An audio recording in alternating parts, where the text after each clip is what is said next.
saat datang di altarnya.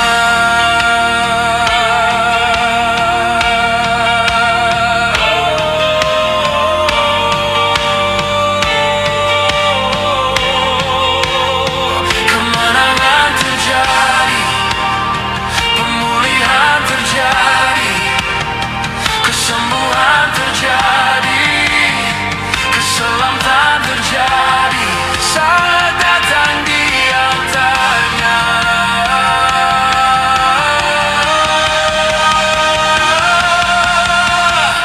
Sujud di altarnya, ku bawa hidupku, ku terima anugerahnya. Dia ampuniku dan bebaskanku. Dia ubah hidupku, baharui hatiku. Sesuatu terjadi saat datang di altarnya.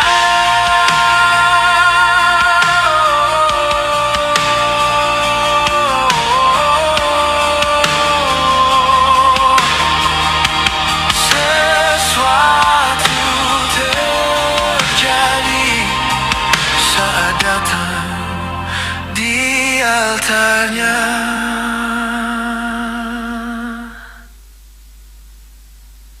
Work today is broken. Every day, people juggle so many different tools just to get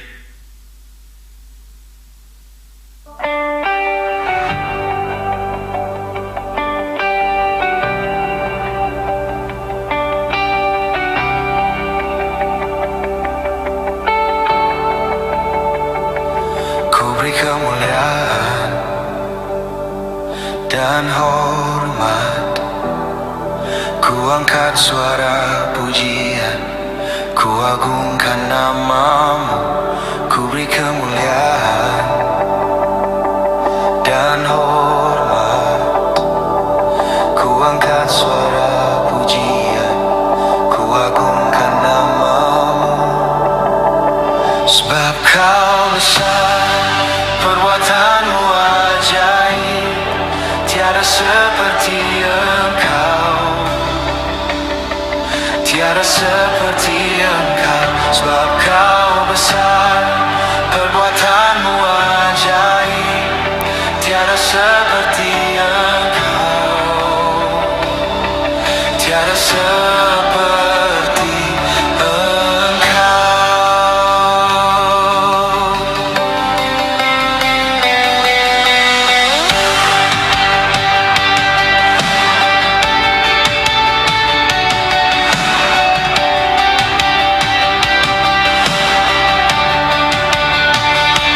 Ku beri kemuliaan dan hormat, ku angkat suara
Jemaat yang dikasihi Tuhan, baik yang online di rumah maupun onsite di gereja. Apa kabar?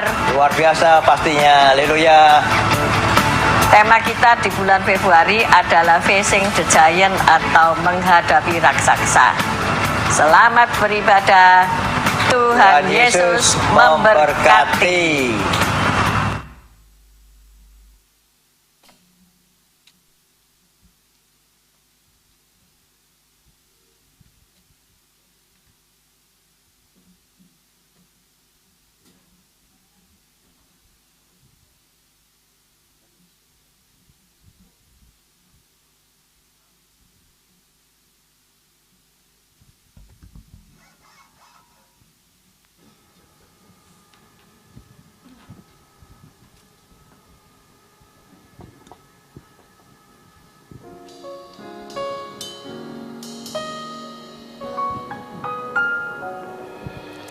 Shalom Bapak Ibu, selamat pagi.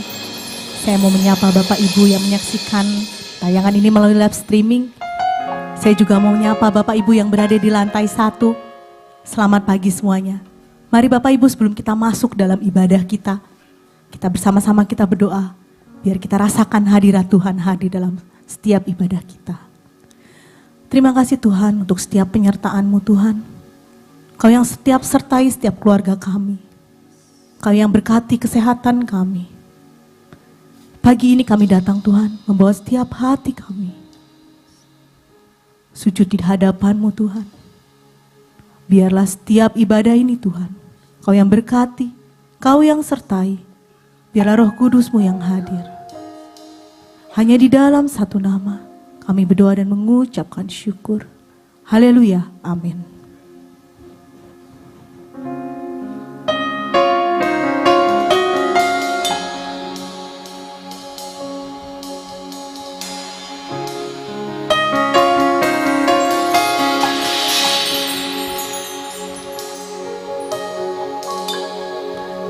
Di hatiku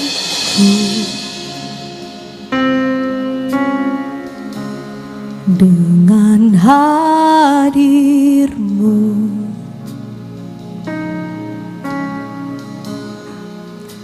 ku rindu memandang wajah-Mu, oh Tuhan, di dalam kekudusan-Mu. Bawaku dekat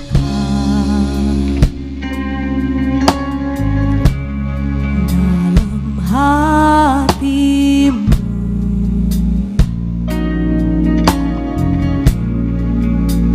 Ku rindu mendengar suara-Mu, oh Tuhan, di tempat kudus-Mu sekarang. Angkat kedua tangan saudara. Ku rasakan kasih-Mu dan indahnya kekudusan-Mu, penuhi dengan kasih-Mu. Diam di hadirat-Mu, ku mengangkat tanganku dan ku bersyukur menyembah-Mu, penuhi dengan kasih-Mu. Diam di hadirat-Mu. Masuk dalam hadirat Tuhan. Mari kita bersama seru.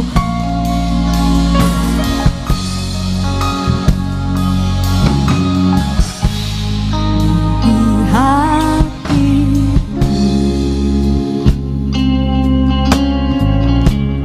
dengan hadir-Mu, kami rindu memandang Kau Tuhan.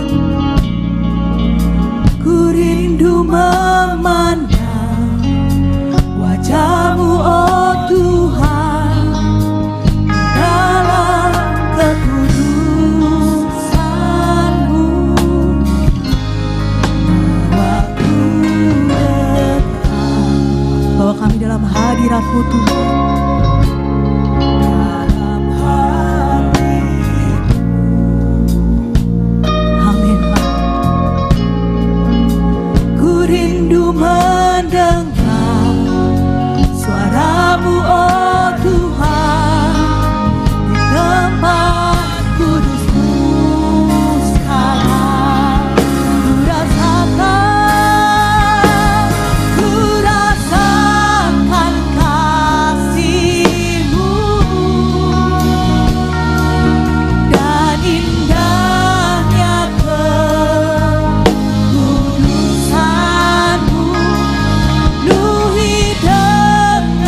setiap hati kami Tuhan, penuhi dengan hadirat-Mu. Shadaramalaya, Shakaramalaya, Shadaramalaya, Shadaramalaya,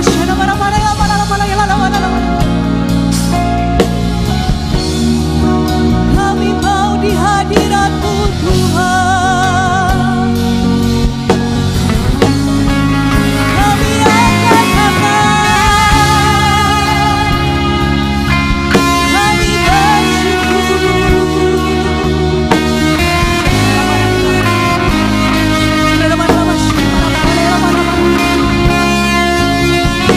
Di setiap hati kami Tuhan, urapi setiap kami Tuhan. Mari setiap saudara yang merasakan setiap hadirat Tuhan, mari tinggikan Dia lebih lagi.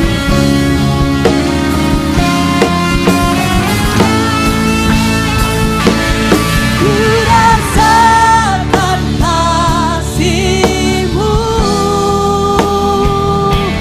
dan indahnya keputusan-Mu.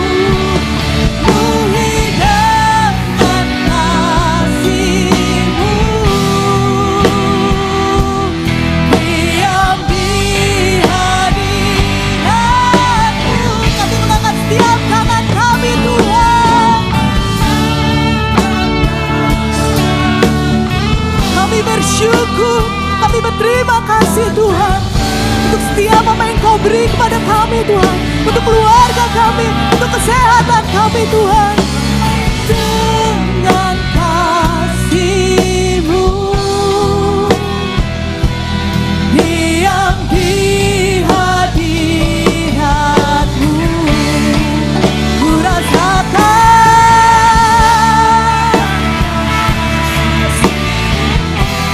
dan indahnya kudusan-Mu. Penuhi dengan kasih-Mu, diam di hadirat-Mu, ku mengangkat tangan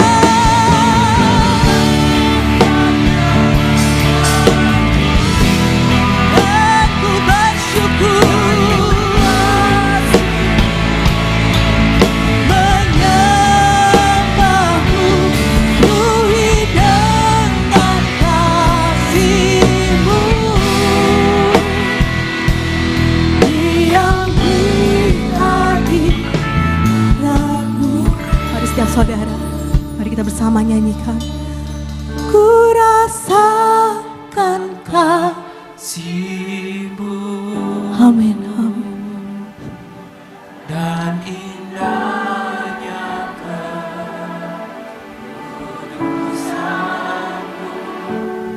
Penuhi dengan kasih-Mu,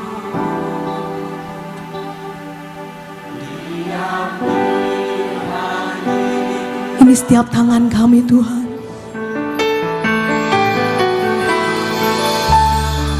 Setiap tangan yang terangkat, setiap tangan yang mengucap syukur. Terima kasih Tuhan. Penuhi dengan kasih-Mu,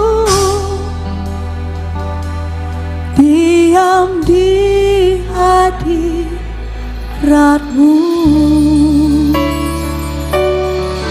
Kami mau diam di hadirat-Mu Tuhan. Kami mau rasakan hadirat-Mu. Setiap kami mengangkat tangan, Roh Kudus-Mu tercurah. Haleluya, haleluya. Mari setiap saudara berikan penyembahan untuk Tuhan. Terima kasih Tuhan untuk kasih setiamu, untuk kebaikan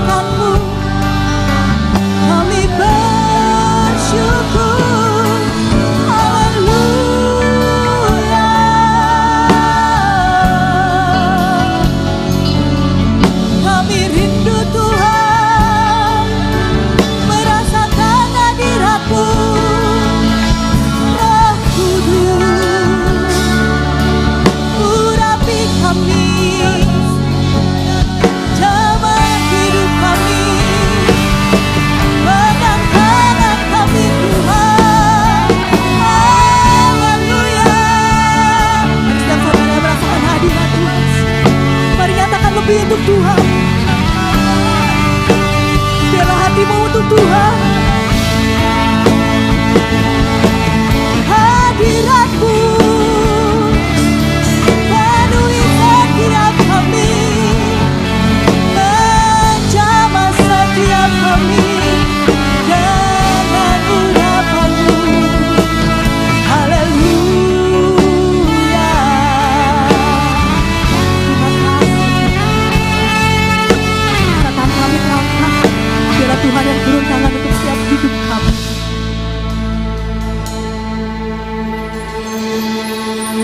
Saat ku menyembah-Mu, Roh-Mu bekerja.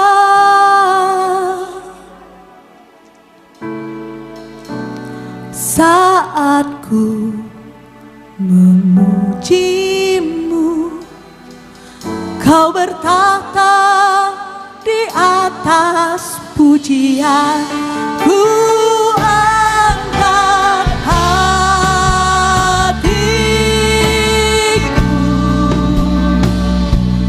ku pandang kekudusan-Mu.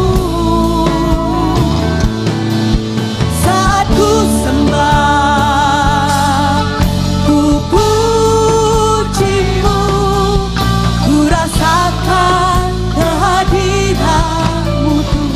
Ku angkat hati kami. Amin, amin. Di setiap hati kami Tuhan hanya untuk-Mu. Ku pandang kekudusan-Mu.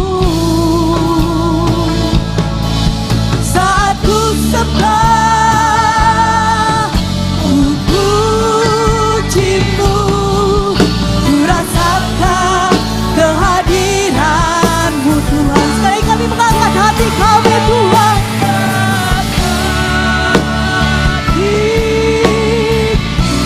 Kami memandang Kau, kekudusan-Mu. Saat ku sembah, ku puji-Mu, ku rasakan kehadiran-Mu Tuhan. Di setiap tangan kami yang terangkat, mari bersama kita serukan lebih lagi untuk Tuhan. Dan hatiku, ku pandang Yesus.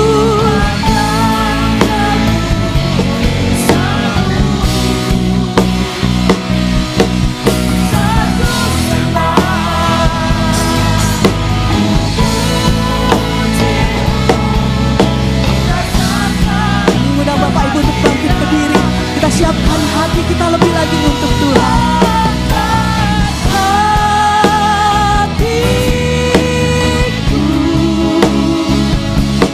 ku pandang kekudusan-Mu. Saat ku sembah, ku puji-Mu, ku rasakan kehadiran-Mu Tuhan. Saat kami menyembah Engkau, saat ku sembah, amin, amin. Ku puji-Mu, ku rasakan kehadiran-Mu Tuhan.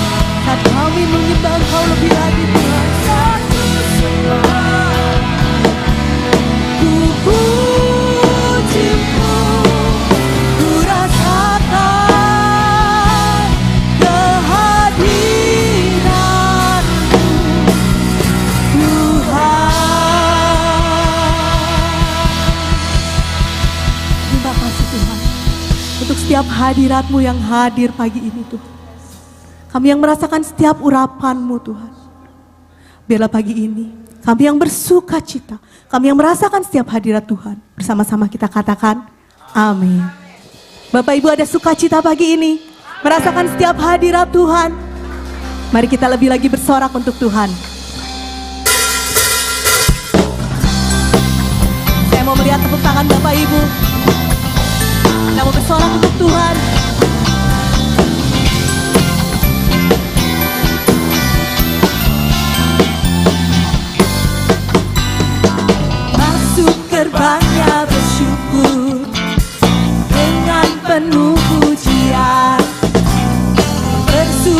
di hadiratnya, nyanyi besarkan agung namanya, puji dia tiuplah sangka Allah, musikan tarian.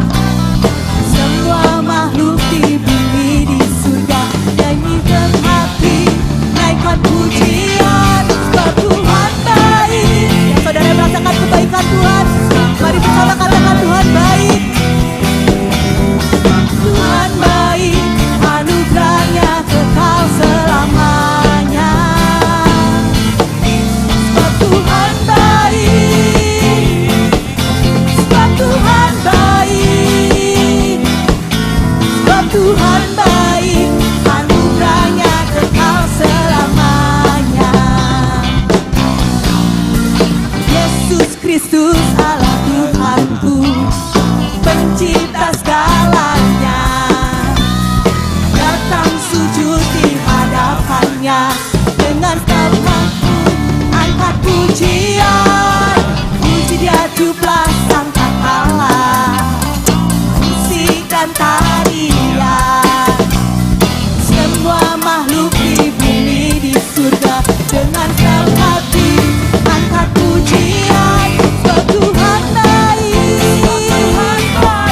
sebab Tuhan baik, sebab Tuhan baik, anugerahnya kekal selamanya. Sebab Tuhan baik, sebab Tuhan baik,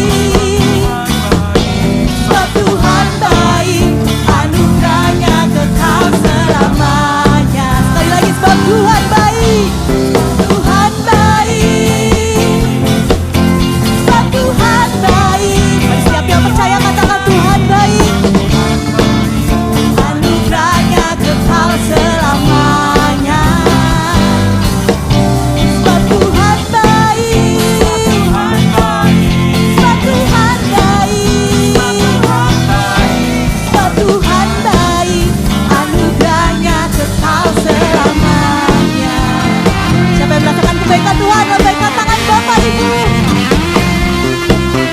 Kita mau bersorak lebih lagi untuk Tuhan, menyatakan setiap kebaikan Tuhan.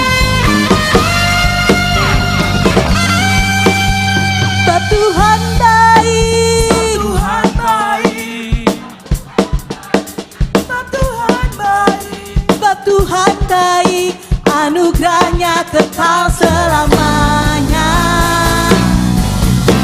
Sebab Tuhan baik, sebab Tuhan baik, sebab Tuhan baik, anugerahnya kekal selamanya.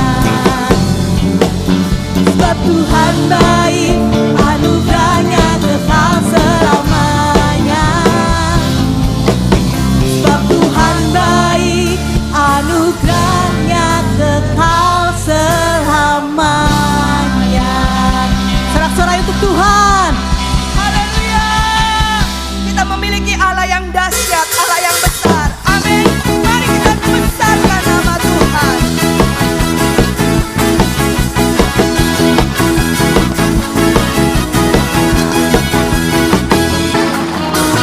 Sang besar, dia sungguh amat besar. Dia miliki kuasa besar, dia besar.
Bapak dan Ibu, engkau bangga memiliki Yesus Tuhan yang menebus hidupmu?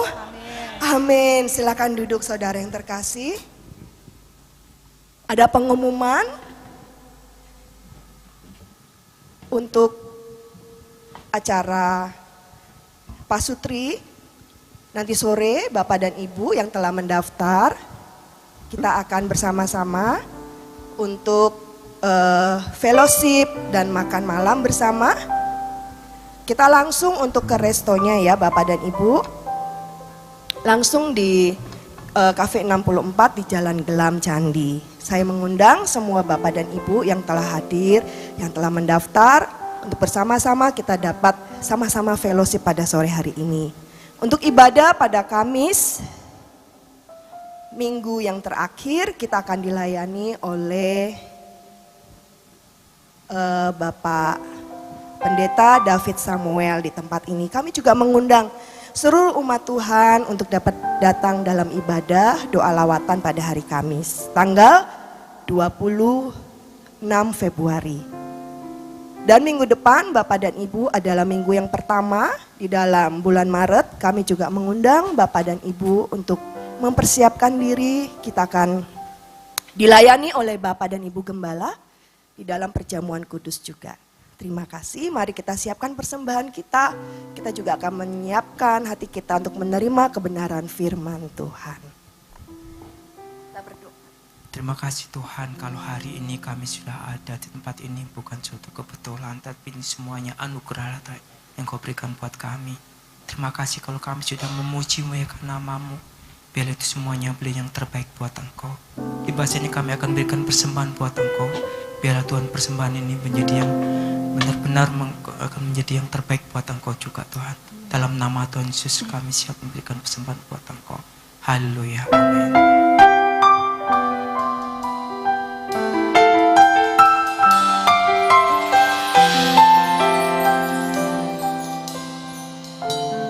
Sembahan dapat dijalankan. Engkau yang lebih tahu cara untuk membuka jalanku. Engkau yang lebih mengerti cara untuk menolong hidupku. Ku percaya Kau Tuhan yang tak pernah gagal menjadikanku lebih dari pemenang. Ku percaya Kau Tuhan yang tak pernah lalai menepati janji-janji-Mu. Saya rindu kamu wanita, angkat pujian ini dari awal. Yang lebih tahu cara untuk membuka jalanku. Kau yang lebih mengerti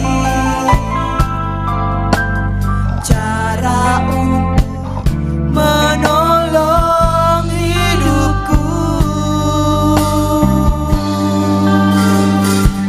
Ku percaya Kau Tuhan yang tak pernah gagal menjadikanku lebih dari pemenang. Ku percaya Kau Tuhan yang tak pernah lalai menepati janji-janji. Saya rindu kaum pria di tempat ini, angkat pujian ini dari awal.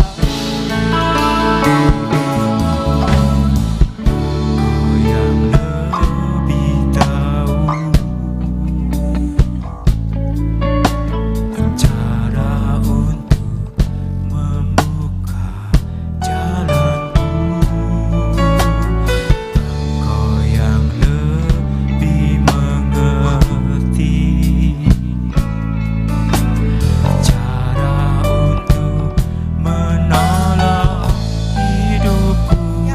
imanmu kaum pria.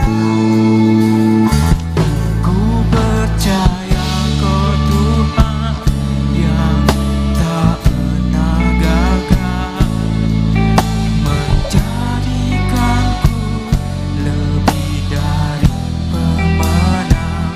Ku percaya Kau Tuhan yang tak pernah lalai. Mari bersama-sama nyatakan imanmu. Ku percaya Kau Tuhan. Ku percaya Kau Tuhan yang tak pernah gagal, menjadikanku lebih dari pemenang. Ku percaya Kau Tuhan yang tak pernah lalai, menepati janji. Mari saya undang Bapak dan Ibu, kita bangkit berdiri. Angkat suaramu, angkat imanmu. Percaya Kau Tuhan yang tak pernah gagal, menjadikanku lebih dari pemenang. Ku percaya Kau Tuhan yang tak pernah lalai, menepati janji-janji. Ku percaya Kau Tuhan yang tak pernah gagal, menjadikanku lebih dari pemenang. Ku percaya Kau Tuhan yang tak pernah lalai, menepati janji-janji-Mu. Sekali lagi pujikan. Ku percaya Kau Tuhan yang tak pernah gagal, menjadikanku lebih dari pemenang. Ku percaya Kau Tuhan yang tak pernah lalai, menepati janji-janji-Mu. Menepati janji-janji-Mu. Haleluya. Menepati janji-janji-Mu.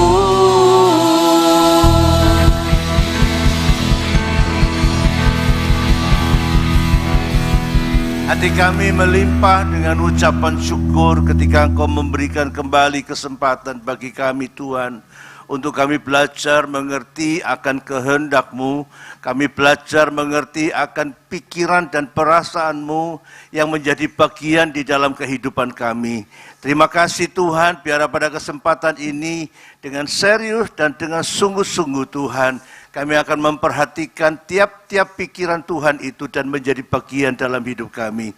Terima kasih Tuhan, kami mau siapkan hati dan pikiran kami hanya di dalam nama Tuhan Yesus Kristus. Saudara yang sudah siap untuk menerima firman Tuhan, katakan amin. Silakan duduk, kasih Tuhan. Ya, puji nama Tuhan. Saudaraku yang dikasih Tuhan, saya diberitahu istri saya kemarin, kalau dia harus menyampaikan firman Tuhan di sini, tapi karena Desember kemarin istri saya mengalami patah tulang, jadi kakinya harus dioperasi 1 Desember kemarin, dan sampai hari ini masih dalam tahap pemulihan dengan fisioterapi, dan istri saya nggak bisa naik tangga. Istri saya kalau datang ke sini dia harus sama kursi rodanya digendong. Ya nggak mungkin gendong istri saya kan. Dia harus digendong sama kursi rodanya. Lalu dia bilang sama saya, kamu aja ya yang menyampaikan firman, saya sudah bicara sama Bu Evi. Ya puji Tuhan, dan hari ini saya ada di tengah-tengah saudara. Dan pagi hari ini saya ingin menyampaikan sebuah sebuah pesan Tuhan yang judulnya adalah sukacita di dalam penantian. Saudara, sebetulnya kata-kata sukacita dalam penantian ini paradoks. Karena tidak ada orang sukacita di dalam penantian. Setuju nggak sama saya? Nggak ada orang suka di dalam penantian. Saya punya anak 11 tahun setelah saya menikah. Jadi anak saya cuma satu, laki-laki. Nah, sekarang anak saya sudah berusia 24 tahun, akhir tahun nanti dia berusia 25 tahun. Tapi saya menanti kelahirannya itu 11 tahun. Kalau mendengar kesan-kesan teman-teman kepada saya dan istri saya sejak saya ada di Australia, mereka berkata begini, kalau punya anak kayak Christopher gini 10 juga nggak apa-apa, Ci, dibilang gitu. Kalau punya 10 kayak Christopher ini, wah, nggak ada masalah, dia bilang gitu. Yang dititipi juga mau, dia bilang gitu. Karena anak saya ini anak yang, saudara, disclaimer dulu ya, saya nggak mau besar kepala, tapi anak saya ini anak yang nggak ngerepotin. Saya punya anak seolah-olah nggak punya anak. Saya tidak pernah bicara sama anak saya, Kristo belajar, nggak pernah. Sekali saja nggak pernah. Bahkan pernah suatu ketika,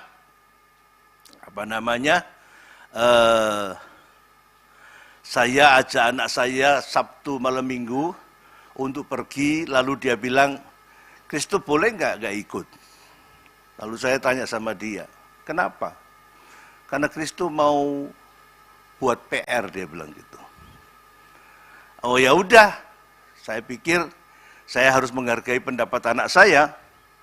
Dan waktu itu kalau nggak salah anak saya baru kelas 5 SD. Lalu saya sama istri saya berangkat keluar malam Minggu. Belum sampai keluar dari gerbang perumahan saya ingat anak saya ini cuma satu. Dan dia masih kelas 5 SD. Wah, ini mestinya ada yang keliru. Karena hari itu hari Sabtu dan besok masih libur kan. Saya putar balik lagi. Lalu saya bilang sama dia, Kristo, ayo cepat mandi, ikut. Oke, Dedi. Dia masuk, langsung mandi, langsung ikut sama saya. Lalu saya tanya sama dia, PR-nya buat kapan? Kok kamu nggak mau ikut? Buat Kamis, Dedi. Hah? Masih Kamis? Dia bilang nggak mau ikut. Ya, akhirnya dia ikut sama saya dan kita pergi malam mingguan bersama-sama. Anaknya itu rajin belajar. Ya, sekarang dia ada di Jerman. Kalau saya telepon sama dia, selalu jawabnya, kamu lagi ngapain, Chris? Belajar. Sekarang dia sedang kuliah S2, selesai semester 1, dia akan masuk ke semester 2 bulan depan. Kalau ditanya ngapain, Chris? Belajar. Anaknya rajin belajar. Anaknya itu kalau tak panggil, tak ajak ngobrol dengan tamu saya, dia akan berdiri di sebelah saya. Sampai ketika sudah beberapa saat sudah nggak bicara lagi tentang dia, lalu dia tanya, sudah Dedi? Sudah. Dia baru pergi. Anak ini manis banget. Manis banget, pinter. Pialanya mulai dari SD kelas 1 sampai SMA kelas 3 itu ada 12. Menjadi juara kelas tiap tahun. Anaknya pintar, anaknya baik, anaknya sopan. Sehingga seolah-olah seperti nggak ada cacatnya sama sekali. Bahkan merasakan bahwa ini sempurna banget. Sehingga banyak teman-teman saya dan anak-anak rohani saya bilang begini, kalau 11 tahun nungguin kayak yang begini, kayaknya oke lah, dia bilang gitu. Pertanyaannya cuma begini, tahu enggak bakal 11 tahun? Nggak ada yang tahu. Makanya saya katakan bahwa menunggu itu adalah pekerjaan yang paling nggak enak. Kenapa? Karena nggak tahu kapan digenapinya. kapan diberlakukannya itu kita nggak tahu. Nah, hari ini saya ingin menyampaikan kepada saudara tentang satu hal yang paling penting di dalam hidup kita. Bahwa di dalam kehidupan kekristenan kita ada dua penantian. Dan penantian yang pertama itu sudah digenapi oleh Allah. Yaitu Dia sudah melahirkan Mesias buat saudara dan saya. Amin, saudara. Dan kedatangan Mesias ini sudah dinubuatkan beratus-ratus tahun sebelum Yesus lahir. Kalau saudara baca di dalam Ulangan pasal 18 ayat yang ke-18, dikatakan begini, Aku akan membangkitkan bagimu seorang nabi dari antara kamu. Ya, seorang nabi dari antara kamu. Yang oleh saudara sepupu kita diklaim nabinya itu adalah nabinya mereka. Tetapi dalam terjemahan firman Allah yang hidup dikatakan, Aku akan membangkitkan bagimu seorang nabi dari kaum Israel. Amin, saudara. Pertanyaannya, apakah nabinya mereka dari kaum Israel? Enggak.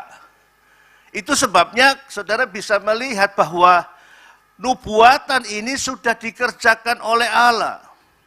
Di dalam kitab Yesaya dikatakan bahwa Dia akan melahirkan seorang anak yang harus diberi nama Immanuel.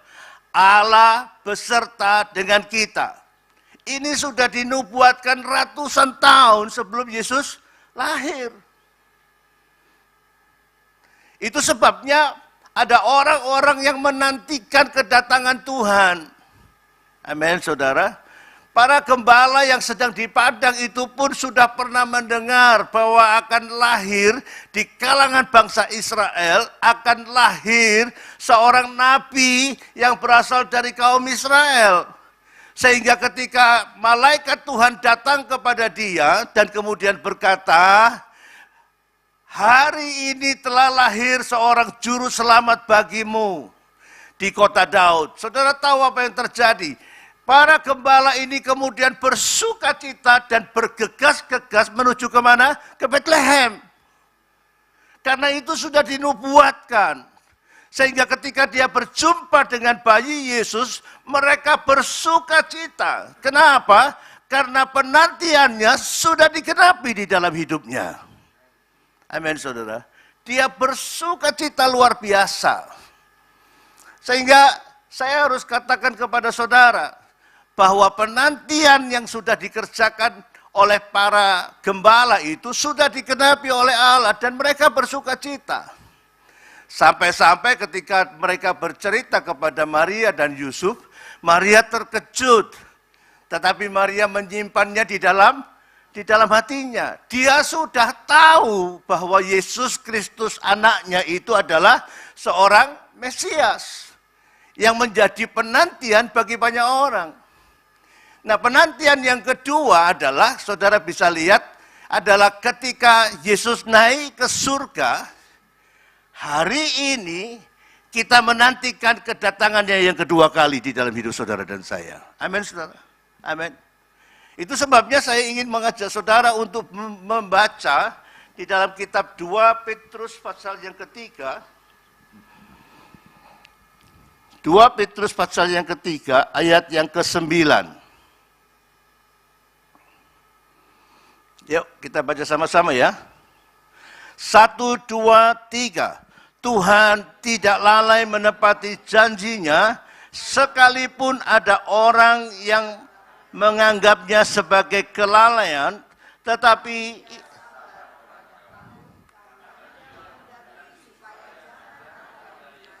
melainkan supaya semua orang berbalik dan bertobat. Ada banyak orang yang merasa, masih lama. Yesus belum datang. Masih nyantai saja. Sehingga dalam penantian kita ini tadi, kita sama sekali tidak mempertimbangkan hal-hal yang penting yang Tuhan harapkan di dalam kehidupan kita. Amin, saudara. Kita nggak menyadari bahwa ketika Yesus lahir ke dalam dunia, itu merupakan rangkaian peristiwa yang membuat saudara dan saya masuk di dalam perjanjian Allah yang sesungguhnya di dalam hidup kita. Amin, saudara. Kita nyantai. Berapa banyak di antara saudara yang berdoa untuk pertumbuhan rohani saudara? Berapa banyak di antara saudara yang berdoa untuk mengerjakan keselamatan saudara? Berapa banyak orang yang sibuk pergi ke gereja, tujuannya adalah untuk supaya saudara bisa berkenan kepada Allah di dalam hidup saudara. Kita selalu sibuk hanya persoalan-persoalan yang bersifat jasmani. Ke gereja pun tujuannya adalah hal-hal yang bersifat jasmani di dalam hidup kita. Supaya diberkati Tuhan, supaya bisnisnya baik, supaya kita sehat-sehat saja. Tanpa kita menyadari bahwa Allah itu punya pikiran yang lebih daripada sekedar urusan yang bersifat jasmani di dalam hidup kita. Sehingga pagi hari ini saya rindu bahwa saudara menyadari bahwa Allah itu tidak pernah lalai. Dia boleh lambat, tetapi dia punya alasan untuk lambat. Apa alasannya sehingga dia belum datang sampai hari ini? Dia menunggu supaya semua orang bertobat dan berbalik kepada Allah. Amin, saudara. Saudara ditunggu loh ini. Sementara ketika kita ditunggu, kita sibuk dengan yang lain. Nah, kan enggak? Kita sibuk dengan perkara-perkara yang bersifat jasmani. Saya mau tanya sama saudara, saya mau sampaikan kepada saudara bahwa begini, iman yang bertolak kepada hal-hal yang bersifat jasmani, ujungnya cuma sampai kuburan. Ya Pak ya? Saya punya teman,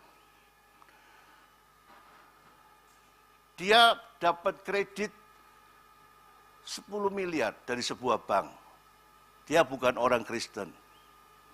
Jadi pada pagi hari itu, dia sedang main golf di Golf di Gunung Sari. Dan waktu dia main golf itu, dia ditelepon sama pemimpin bank, temannya dia. Pak, jangan lupa ya, hari Senin Bapak ke Jakarta untuk menandatangani kontrak pinjaman 10 miliar. Dia cerita kepada teman-temannya dia yang ketika dia bermain golf itu. Wah, teman-temannya langsung nyalami dia, selamat ya. Lalu dia bilang sama teman-temannya gini, aku tak balik dulu ya, rodo nggak enak aku, dia bilang gitu. Hatiku tuh rodo nggak enak, kesehatanku agak nggak enak. Lalu teman-temannya bilang, ya udah, selamat ya. Pergi dia balik ke ruangan loker. Sampai begitu dia sampai di loker, teman-temannya nggak tahu. Begitu teman-temannya selesai main, teman-temannya kembali ke loker, dia lihat temannya yang tadi mau pulang tadi itu duduk di kursi depannya loker dengan posisi sedang membuka tali sepatu. Tapi ternyata didekati, orang ini meninggal dunia. Saudara, 10 miliarnya cuman sampai di mana? Di kuburan. Amin, saudara. Kita itu sibuk, tetapi kita tidak punya pikiran Allah. Sehingga saya harus katakan kepada saudara, iman kita itu adalah iman yang berpusat kepada pemberitaan Injil di dalam hidup saudara dan saya. Karena iman yang berpusat kepada pemberitaan Injil, itu akan membangun sebuah kehidupan yang ujungnya enggak cuma sampai kuburan, tapi sampai kepada kehidupan yang kekal di dalam nama Tuhan Yesus Kristus. Amin, saudara. Itu sebabnya saudaraku yang dikasihi Tuhan, kata-kata bahwa ia tidak lalai ini harus menjadi pegangan buat kita. Karena saya percaya ketika saudara memahami apa kata-kata bahwa ia tidak lalai, maka saudara akan tetap ada di dalam sukacita. Amin, saudara. Saudara akan tetap di dalam sukacita. Sekalipun tantangan di dalam penantian itu banyaknya luar biasa. Tetapi Rasul Paulus menasihatkan kepada kita bahwa di dalam kitab Filipi pasal yang kedua, Filipi pasal yang kedua ayat yang ke-11. Yuk kita baca sama-sama. Filipi pasal 2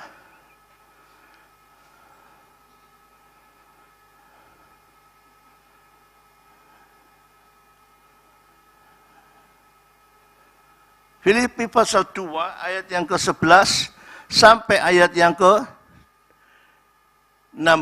Yuk kita baca sama-sama ya. 1, 2, 3. Hai saudara-saudaraku yang kekasih, kamu senantiasa taat.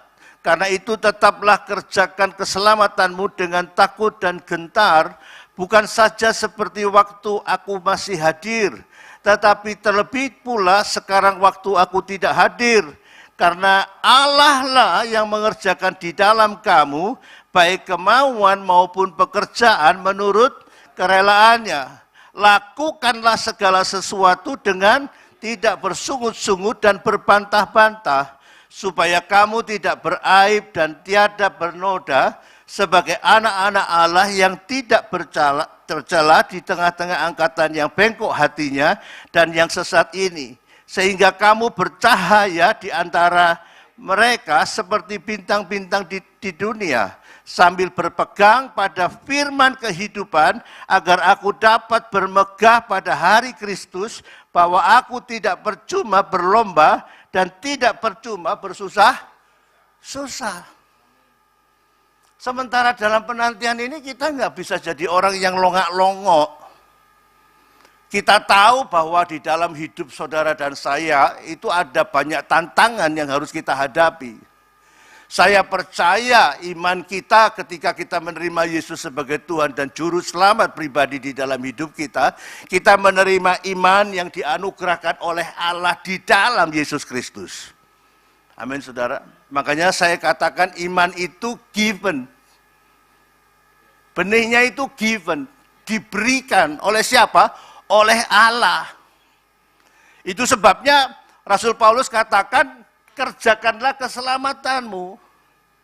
Karena apa yang saudara kerjakan itu berasal dari mana? Dari Allah di dalam hidup saudara dan saya. Harus dikerjakan dengan sungguh-sungguh. Karena tantangan di dalam hidup saudara dan saya itu bukan tantangan yang biasa. Yang sewaktu-waktu bisa membuat kita jebol. Amin saudara. Sewaktu-waktu bisa membuat kita jebol. Saudara kalau menghadapi pergumulan di dalam kehidupan saudara sehari-hari, tetapi kalau saudara tidak membangun sebuah kekuatan Allah di dalam hidup saudara dan saya, dan menaruh iman kepadanya, maka saudara dan saya akan mengalami kesulitan yang luar biasa. Karena sebenarnya yang kita jaga di dalam hidup kita ini adalah supaya iman kita tidak bercacat dan beraib di hadapan Tuhan. Amin saudara. Itu yang kita jaga. Itu sebabnya saya harus katakan kepada saudara bahwa persoalan apa yang Tuhan berikan di dalam hidup saudara, yaitu Yesus Kristus sebagai anaknya yang tunggal yang diberikan kepada saudara, ini adalah pemberian yang paling besar di dalam hidup saudara dan saya. Amin saudara. Sehingga kalau saudara perhatikan di sini, Rasul Paulus katakan, lakukanlah segala sesuatu dengan apa? Tidak bersungut-sungut dan berbantah-bantah. Supaya kamu tidak bercacat dan beraib di dalam hidupmu. Karena saya percaya tantangan terbesar di dalam hidup kita itu bukan berasal dari apa yang ada di luar. Tapi tantangan terbesar di dalam hidup kita adalah yang berasal dari diri kita sendiri. Siapa setuju dengan saya? Mau tahu contohnya? Coba kita baca Roma pasal 7 ayat 22 sampai ayat yang ke-24. Yuk, Kita baca sama-sama ya. 1, 2, 3. Sebab di dalam batinku aku suka akan hukum Allah. Tetapi di dalam anggota-anggota tubuhku aku melihat hukum lain yang berjuang melawan hukum akal budiku dan membuat aku menjadi tawanan hukum dosa yang ada di dalam anggota-anggota tubuhku. 24. Aku manusia celaka. Siapakah yang akan melepaskan aku dari tubuh maut ini? Bisa bayangin nggak kira-kira apa yang terjadi dengan diri kita? Dalam ruangan ini tidak ada orang yang kepingin berbuat buruk. Setuju enggak sama saya? Tetapi di dalam anggota-anggota tubuh kita ada hukum lain. Apa hukum lain itu? Hukum lain itu adalah hukum daging, hukum hawa nafsu yang ada di dalam hidup kita.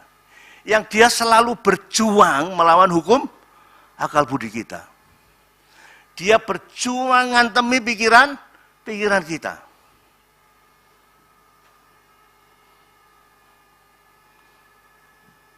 Sehingga dalam Fatsal ke-8 ayat yang ketiga bagian A, bisa dibantu, Fatsal 8, Roma Fatsal 8 ayat yang ketiga A,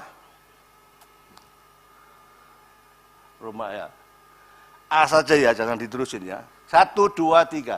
Sebab apa yang tidak mungkin dilakukan hukum Taurat karena tak berdaya oleh daging, telah dilakukan oleh siapa? Oleh Allah. Hukum Taurat itu tidak berdaya karena apa? Hawa nafsunya kita. Kalah. Makanya seringkali kita itu terjerat oleh berbagai macam persoalan. Ya, mobil masih bagus pun masih bisa dicariin alasan gimana caranya bisa ganti mobil. Setuju nggak sama saya? Hah? Istrinya bilang begini, gak usah lah Pak, mobil yang kita punya ini masih bisa dipakai. Ya, masih bisa ngelundung, masih bisa sampai di tempatnya. Dan sebetulnya mobil ini umurnya ya baru 3-4 tahun, masih oke lah Pak. Tapi ya, yang namanya hawa nafsu. Tapi ini sudah pemeliharaannya itu mahal. Wow. Gaya nih kan, mahal. Biaya perbaikannya, spare part-nya, mahal. Hawa nafsu ini selalu berjuang melawan hukum akal budi kita. Sehingga akhirnya kita menjadi tawanan hukum dosa. Saudara bisa bayangin, kita selalu menjadi orang yang suka menyesal. Setuju nggak sama saya? Kenapa Pak kok suka menyesal Pak? Ya memang menyesal itu datangnya belakangan. Kalau di depan itu namanya pendaftaran. Kita selalu menyesal. Ada apa ngambil keputusan ini? Ngapain ngerjain ini? Kenapa? Karena akal budi kita itu dilawan sama hukum dosa, yaitu hukum kedagingan yang ada di dalam hidup kita. Sehingga Rasul Paulus ngomong begini, aku ini manusia celaka. Giant kita itu bukan ekonomi. Giant kita itu bukan penyakit kita. Giant kita itu adalah diri kita sendiri. Siapa setuju dengan saya?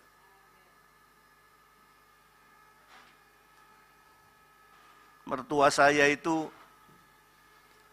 sampai capek dia waktu sebelum dia dipanggil Tuhan. Hari Senin dia mesti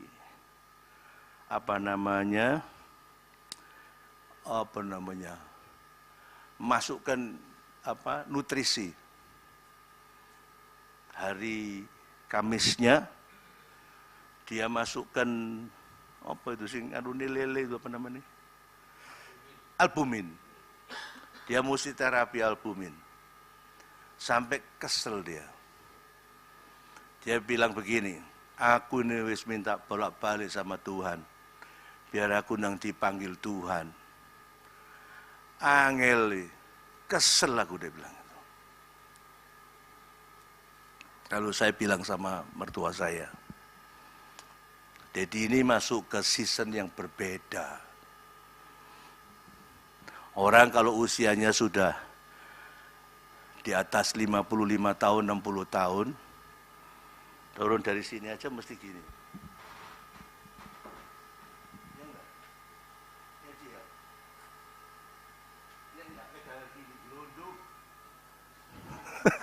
Sungguhan, istri saya itu kakinya itu patah, retak, dislokasi. Pennya 5, platnya 1. Dia nggak turun dari podium gini. Di rusun itu, gereja kami yang di rusun itu, tidak ada undak-undakan, flat, ruangan kecil, flat. Tapi waktu istri saya mau ke kursi, dia split. Tahu split? Kepleset gini. Itu akibatnya 5 pen, 1 plat. Jadi sekarang itu kebetulan rumah saya itu, nah kan, habis balik mana kan kudu nyetel kayak robot kan. Nah, baru begini kan. Nah, rumah saya itu karena kamarnya di lantai 2, istri saya kalau turun dari kamar itu harus ngesot dia. Duduk di tangga, satu tangga, baru di bawah dia baru sekarang pakai krek yang 4 kaki. Kalau baru mau ke mobil dia baru pakai kursi roda. Musimnya itu beda. Ya. Dan jangan kita bilang sama diri kita sering ngomong kepada orang lain begini. Saya ini loh, dulu itu lari itu masih bisa, sekarang ini waduh tak ajak lari. Sulit. Dok gimana ya caranya dok saya bisa lari? Ya gak iso nek umurin 65. Nangkep? Orang kalau ngomongin bahwa di atas sekarang mama saya itu umurnya sudah 80 Pak. Dia dapat bonus dari Tuhan. Tak kasih tahu.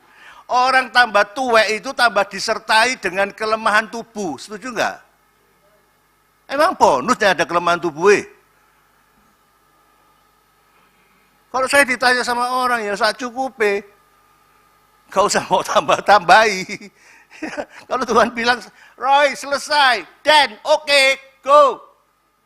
Gitu kan. Kenapa kok bisa oke, go?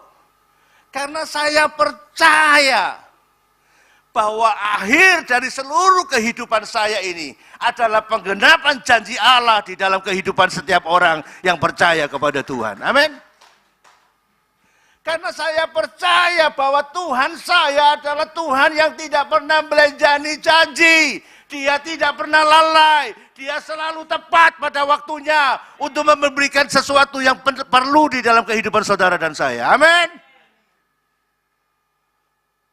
Kalau saudara tahu bahwa saudara punya Allah yang tidak pernah lalai, saudara akan percaya bahwa satu saat nanti dia akan tiba dan menjemput saya. Yang mana? Yang sudah menjaga dan tetap mengerjakan keselamatan di dalam hidupnya. Itu sebabnya saudaraku dikasih Tuhan. Saudara pergi ke gereja ini bukan cuma supaya diberkati.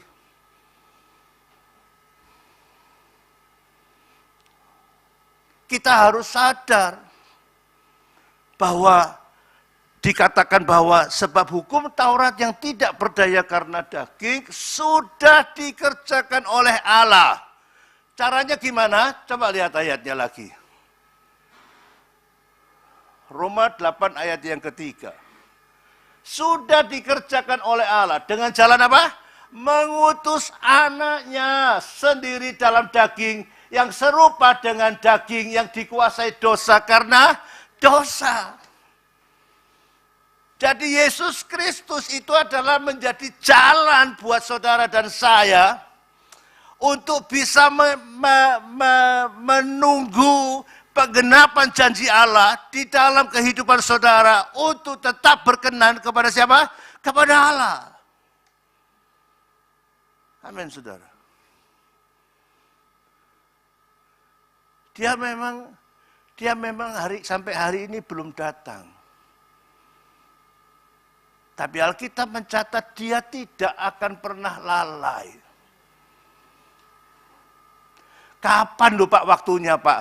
Yesus pun berkata, aku tidak tahu kapan waktunya, karena Bapa saja yang tahu kapan waktunya.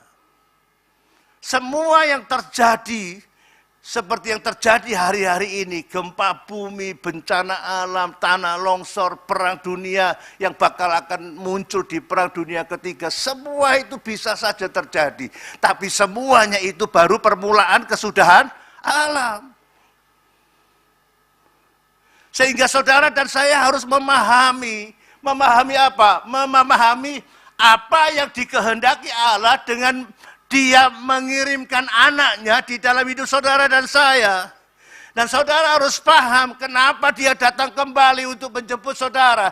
Karena yang Dia mau adalah yang dijemput itu adalah hasil pekerjaannya di dalam dunia, di dalam hidup saudara dan saya. Karena tanpa Yesus Kristus, saudara nggak mungkin bisa berkenan kepada Allah. Saya harus katakan kepada saudara. Baru-baru ini ada, ya bukan barulah, 1-2 tahun yang lalu, ada seorang pendeta yang cukup terkenal yang diwawancarai dalam sebuah podcast. Lalu ditanya sama pempodcastnya, Bapak tadi bilang bahwa bahwa Allah kita itu sama. Berarti semua agama sama dong Pak? Iya, semua agama sama. Tapi kenapa Bapak milih jadi agama Kristen? Jawabnya ini yang bikin saya geram. Ya sekarang saya lagi kepingin aja jadi orang Kristen. Ada satu lagi yang ngomong begini, ya karena babi kecap masih enak. Saya geram. Kalau kita ini sebagai orang-orang yang percaya kepada Tuhan, kenapa kita tidak berkata bahwa karena tidak ada di bawah kolong langit ini yang bisa menyelamatkan saudara dan saya, kecuali di dalam Yesus Kristus Tuhan kita. Sebab tidak ada seorang pun sampai kepada Bapa tanpa melalui anak. Amin, saudara. Kita tidak bisa abu-abu. Kalau lagi collab supaya subscribernya banyak, lalu kita menggok ke kanan. Nggak bisa. Dalam kekristenan kita harus tetap teguh bahwa Yesuslah satu-satunya juru selamat buat saudara dan saya di dalam kehidupan saudara. Amin, saudara. Dan gereja adalah cara Tuhan menjagai untuk tetap saudara dan saya tetap ada di dalam kehendaknya. Dalam perjanjian lama, saudara dan saya dijagai oleh hukum Taurat. Yosua 1 ayat yang ke-8 dikatakan begini. Jangan engkau lupa memperkatakan dan merenungkan kitab Taurat ini siang dan malam. Supaya kamu dapat bertindak hati-hati. Maksudnya apa bertindak hati-hati? Oh, cik gak kesandung. Bukan. Mulutmu itu hati-hati. Perilakumu itu hati-hati. Pikiranmu itu hati-hati. Supaya kamu tidak mudah disesatkan. Supaya perjalanan hidupmu itu berhasil dan beruntung.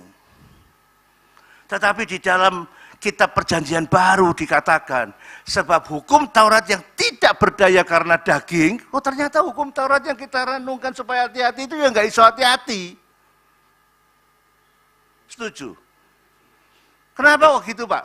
Loh saudara tahu kan melalui hukum Taurat jangan mencuri. Banyak nggak pencuri? Saudara kalau pergi diizinkan untuk melayani di penjara Medaeng, itu yang namanya Lukas, Matius, Yahya, Yohanes, wakeh. Kenapa? Karena mereka tidak bisa bertindak hati-hati. Apa yang menyebabkannya? Dia tahu ada hukumnya. Tapi kenapa dia tidak bisa berhati-hati? Karena dagingnya yang lebih berkuasa atas hidupnya. Amin, saudara. Jaga mulut ini wangel, saudara. Kadang-kadang saya lihat ada mungkin ada pendeta juga yang pernah saya dengar. Mulutnya ngomong itu kayak radio rusak. Ngawur gak karu-karuan. Ya kan? Kenapa dia bilang begitu? Dia pikir itu adalah cara untuk bisa menarik banyak jemaat datang ke gereja. Yang bisa menarik jemaat datang kepada Tuhan, cuman Tuhan kita, Yesus Kristus, di dalam hidup saudara dan saya. Amin, saudara. Enggak perlu badut. Ya, setuju ya. Enggak perlu badut. Itu sebabnya kalau saudara bisa memahami, waktu zaman perjanjian lama, hukum Taurat itu jadi penuntun dan guru. Saudara nanti baca di rumah, Galatia 3 ayat 23 sampai 25. Tetapi kalau iman itu datang, dalam terjemahan firman Allah yang hidup, dikatakan, kalau Kristus itu datang, jadi iman itu adalah Kristus. Kalau Kristus itu datang, maka kita tidak perlu lagi yang namanya penuntun dan guru. Dan kalau iman itu sudah datang, kalau Kristus itu sudah datang, maka Kristus itulah yang menjadi juru selamat atas hidup saudara dan saya di dalam hidup saudara. Amin. Kita tidak lagi cuma diberi peringatan, tetapi Kristus itu hidup di dalam hidup saudara dan saya melalui iman dan percaya saudara kepada Tuhan kita, Yesus Kristus di dalam hidup saudara. Amin, saudara. Orang Kristen itu sudah nggak perlu lagi diweden-wedeni ambil hukuman. Karena Kristen itu menyebut bahwa dia mempunyai persekutuan dengan Kristus di dalam hidupnya. Pribadi yang tinggal di dalam hidupnya orang Kristen itu adalah pribadi yang tidak mencuri. Sehingga tanpa ditakut-takuti pun dia tidak mencuri karena pribadinya adalah pribadi yang tidak mencuri. Sehingga Rasul Paulus katakan, namun aku hidup tetapi bukan aku lagi yang hidup di dalam aku, tapi Kristus yang hidup di dalam aku. Sebab hidup yang kuhidupi ini berasal dari mana? Iman kepada Anak Allah di dalam hidup kita. Amin, saudara. Itu sebabnya saudaraku yang dikasihi Tuhan pagi hari ini. Mungkin kita semua juga menantikan kedatangan Kristus yang kedua kali. Saya dengar guyonannya Mongol. Saya tidak bilang khotbahnya Mongol. Karena Mongol tidak pernah khotbah, Mongol guyonan. Ya. Jadi gereja ini mestinya nggak perlu ngundang Mongol. Ya. Ya kan? Ya, jadi di dalam pemahaman kita tentang kekristenan kita tidak terganggu dengan apapun. Tidak punya uang pun tidak diselesaikan dengan mencuri. Ya, lagi sakit pun tidak perlu diselesaikan dengan pergi ke tempat-tempat yang tidak pada tempatnya. Amin, saudara. Tetapi segala sesuatunya akan diselesaikan dengan cara hidup yang berubah di dalam kehidupan setiap orang yang percaya kepada Tuhan. Saudaraku dikasih Tuhan, mertua saya beritahu, Dad, aku ini punya Mercy tahun 94. Dan saya juga punya Mercy yang tahun 2004. Yang Mercy-ku 2004 itu tidak pernah tak periksa apa-apa nih. Tapi Mercy-ku yang 94 itu kalau mau tak pakai mesti lihat air aki, lihat oli. Kalau sudah tua itu butuh perlakuan khusus. Ya. Hari ini saya tiap bulan ke BPJS. Karena butuh perlakuan khusus. Saya harus periksa HbA1c saya harus periksa asam urat saya. Kalau laki-laki itu harus periksa prostat. Ya. Akhir bulan Maret nanti saya operasi endoskopi karena prostat. Kenapa kok Papa mesti operasi endoskopi? Karena saya sudah tidak bisa tidur nyenyak. Kalau malam itu bisa 4-5 kali ke toilet untuk pipis. Nggak pernah tuntas. Sehingga saya tidak bisa tidur. Tensi saya naik, gula saya naik. Kalau sudah dioperasi, saya berharap saya tidak bangun-bangun lagi kalau sudah tidur. Bangunnya isu, ojo tidak bangun-bangun belas. Hilang itu namanya. Ya toh? Saya mau tidur nyenyak. Dan saya percaya semuanya jadi baik. Amin. Amin, saudara dikasih Tuhan, diperlakukan khusus, nggak apa-apa, nggak usah nangis-nangis saya kenapa kok sekarang kalau jalan cepet capek, Pak jadi wis tua.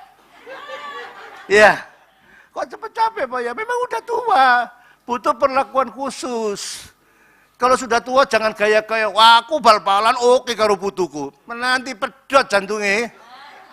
Oke, amin, saudara yang dikasih Tuhan, kita punya Allah yang tidak pernah lalai. Itu sebabnya bersukacita dan tetap bertumbuh di dalam Yesus Kristus Tuhan kita. Mari kita bangkit berdiri dan kita akhiri. Puji nama Tuhan.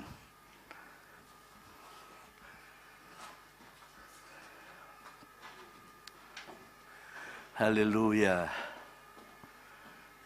Amin.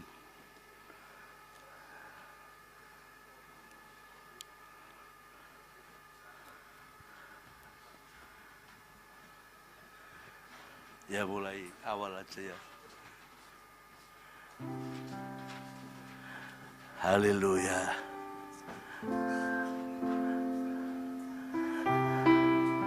Dalam segala keadaan, waktu berlimpah maupun lemah, tetap Yesus yang mempesona hatiku. Dia beri damai dan kesempatan baru. Di setiap musim kehidupan, waktu berlimpah maupun kurang, tetap Yesus yang mempesona hatiku. Dia beri damai dan kesempatan baru. Sekali Yesus, selamanya Yesus. Harapanku tak akan hilang. Karena kasih-Nya sekarang ku ada. Oh Yesusku, ku cinta Kau selamanya.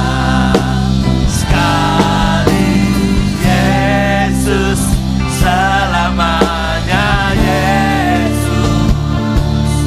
Harapanku tak akan hilang. Karena kasih-Nya sekarang ku ada. Oh Yesusku, ku cinta Kau selamanya. Bisa dibukakan Matius 1 ayat 17. Mungkin ini nggak pernah diperhatikan, tapi ini penting. Saudara, kita baca sama-sama ya. 1, 2, 3. Jadi seluruhnya ada 14 keturunan dari Abraham sampai Daud. 14 keturunan dari Daud sampai pembuangan ke Babel. Dan 14 keturunan dari pembuangan ke Babel sampai Kristus. Silsilahnya nggak dibuat dari Adam sampai Kristus, tapi dibuat dari Abraham sampai Kristus. Ini adalah perjalanan kasih karunia. Pada saat Abraham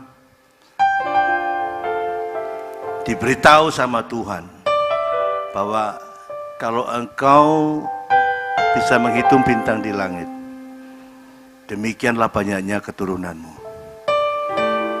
Dan Abraham memegang rencana Allah. Ada banyak orang mengatakan itu janji Tuhan. Tapi saya mengatakannya itu adalah rencana Allah. Abraham pegang rencana Allah itu. Dan dia tahu dari dirinya akan lahir berkat Tuhan yang besar buat seluruh umat manusia. Amin. Yang namanya Yesus. Amin, saudara. Amin. Itu sebabnya kalau saudara bisa memahami perjalanan kasih karunia, Tuhan tidak pernah menyayangkan apa-apa. Yang penting Mesias harus lahir. Saudara tahu kenapa bangsa Israel menangan melawan seluruh bangsa yang sedang menyerang dia? Pada zaman itu Tuhan pernah ngomong begini, aku yang berperang ganti kamu, dan kamu diam saja. Tidak ada bangsa yang berdiri dengan kuat di hadapan bangsa Israel dan di hadapan Allah. Tetapi Tuhan ngomong begini. Coba lihat di dalam Ulangan pasal 9 ayat 4 dan 5. Ini penting sekali saudara untuk saudara bisa mengetahui kenapa ya Israel kok menangan. Yuk baca sama-sama ya. 1, 2, 3. Janganlah engkau berkata dalam hatimu apabila Tuhan Allahmu telah mengusir mereka dari hadapanmu, karena jasa-jasakulah Tuhan membawa aku masuk ke menduduki negeri ini. Padahal karena kefasikan bangsa-bangsa itulah. Yang 5, Tuhan menghalau mereka dari hadapanmu. Yang 5, bukan karena jasa-jasamu atau karena kebenaran hatimu engkau masuk menduduki negeri mereka, tetapi karena kefasikan bangsa-bangsa itulah Tuhan Allahmu menghalau mereka dari hadapanmu, supaya Tuhan menepati janji yang diikrarkannya dengan sumpah kepada nenek moyangmu, yakni Abraham, Ishak dan Yakub. Amin saudara. Amin. Oh, Tuhan gak peduli. Karena Tuhan pernah berjanji bahwa Mesias itu harus lahir dari keturunan Daud. Dan Tuhan akan kerjakan apa saja untuk melahirkan Mesias, untuk bisa menjadi berkat buat saudara dan saya. Dia akan lakukan apa saja. Sehingga dia berkata kepada Israel, jangan sekali-sekali ngomong karena jasa-jasamu. Saya mau beritahu kepada saudara, saya baca Alkitab, belum pernah saya baca Alkitab bahwa Tuhan itu memuji Israel. Belum pernah. Tuhan bahkan ngomongnya, kamu itu bangsa yang tegar tengkuk, ular beludak. Tuhan mengatakan hal-hal yang tidak baik. Karena bangsa Israel ini adalah bangsa yang sombong. Tetapi saya mau beritahu kepada saudara, semua dikerjakan Allah supaya saudara dan saya beroleh hidup yang kekal di dalam nama Tuhan Yesus Kristus. Amin. Sekali Yesus, selamanya Yesus. Harapanku tak akan hilang, karena kasih-Nya sekarang ku ada. Yesus, ku cinta Kau selamanya.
Mengucap syukur karena kami punya Allah yang tidak pernah lalai, tidak pernah berdusta, tidak pernah memandang salah kepada setiap anak-anak-Mu. Kami percaya bahwa hari ini Tuhan, biarlah kami tetap mengerjakan keselamatan kami. Karena kami tahu bukan karena kami, tapi karena Tuhan yang mengerjakannya di dalam hidup kami. Biarlah Tuhan kami sungguh-sungguh merendahkan hati kami di hadapan Engkau. Biarlah segala sesuatu yang Kau rencanakan terjadi menurut kehendak-Mu di dalam hidup kami. Terima kasih Tuhan, Kau memberkati segenap jemaat-Mu yang pada siang hari ini mendengarkan firman-Mu, meteraikan firman-Mu di dalam hati mereka, dan jadikan kehidupan mereka menjadi apa yang Tuhan mau di dalam hidup mereka. Terima kasih Tuhan, di dalam nama Tuhan Yesus Kristus. Saudara yang percaya dan sudah diberkati Tuhan katakan, amin. Aku punya Tuhan yang besar, yang tak berjanji dan sanggup menggenapi imanku bersepakatan percaya kuasa-Nya. Ku terima sekarang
kemenangan darimu. Terima kasih untuk kebenaran firman-Mu. Biarlah iman kami boleh bertumbuh karena pendengaran akan firman-Mu. Dan kami punya kuat kuasa untuk melakukan sabda firman-Mu.